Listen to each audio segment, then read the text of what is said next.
Inilabas na ang kauna-unahang edisyon ng pinakabagong Filipino-Canadian newspaper sa Western Canada, ang Alberta Chronicle.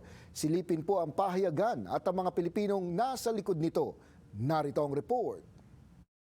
Matapos ang ilang buwang paghahanda, nasilayan na sa unang pagkakataon ang itsura ng pinakabagong diaryong gawa ng mga Pilipino sa Alberta. Ito ay ang Alberta Chronicle, kung saan ang publisher ay si Lito Velasco, ang dating editor-in-chief ng 14 na taon sa Alberta Filipino Journal. Kasama niya sa bagong pahayagan na ito ang ilan sa mga mamamahayag na may malawak na karanasan sa Pilipinas, gayon din sa Filipino community sa Canada. Ilan sa kanila ay may taglay ding karanasan sa pamamahayag sa iba't ibang bahagi ng mundo.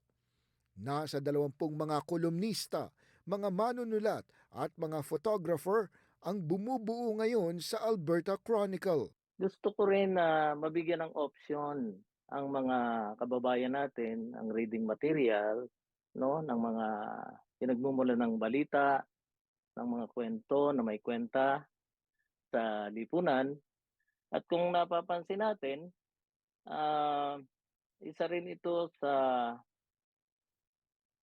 nakapagpapataas ng kamalayan ng mga tao tungkol sa mga issue ng yung socio-economic situation, the cultural condition ng ating mga mamamayan dito sa Alberta. Tinatayang nasa 100,000 ang mga Pilipino sa Alberta na nais tulungan ng Alberta Chronicle sa iba't ibang paraan. Sa ngayon, isang beses sa isang buwan muna ang paglalabas ng dyaryo. Pero kung makakakuha ng sapat na suporta, dadalas pa ito. Walang bayad. Ito po ay libre. Dahil tinutustusan at sinusuportahan naman tayo ng mga kababayan natin, bakit hindi natin kababayan ng mga negosyante? At meron din mga bumubulong pa simple. O brother Lito, ito yung 100, ito yung 200, ito yung 500. Huwag mong babanggitin ang pangalan namin. Biruin mo napakabubuti ng kalooban ng ating mga kababayan para ipapublish mo lang yung chronicle.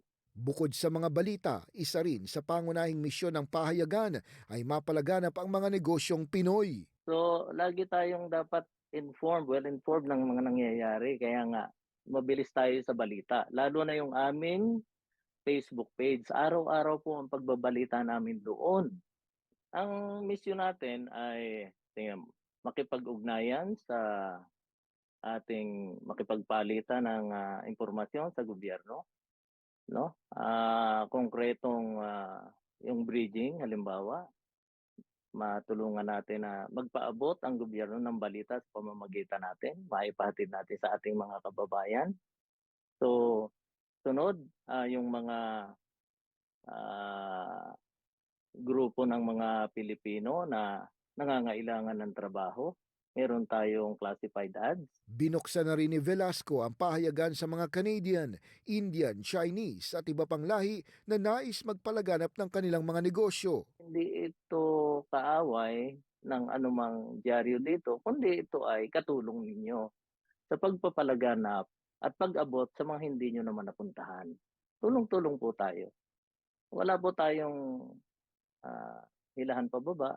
Masarap po kung isang araw magkikita-kita tayo sa tuktok ng ating mga tagumpay at ng mga ipinagdasal. Kung nais makipag-ugnayan sa Alberta Chronicle, maaari silang makontak sa telepono at email address na inyong nakikita sa inyong telebisyon at sanaan nila sa pamamagitan ng kanilang pamamahayag, lalo pang makilala ang galing ng mga Pilipino dito sa Canada.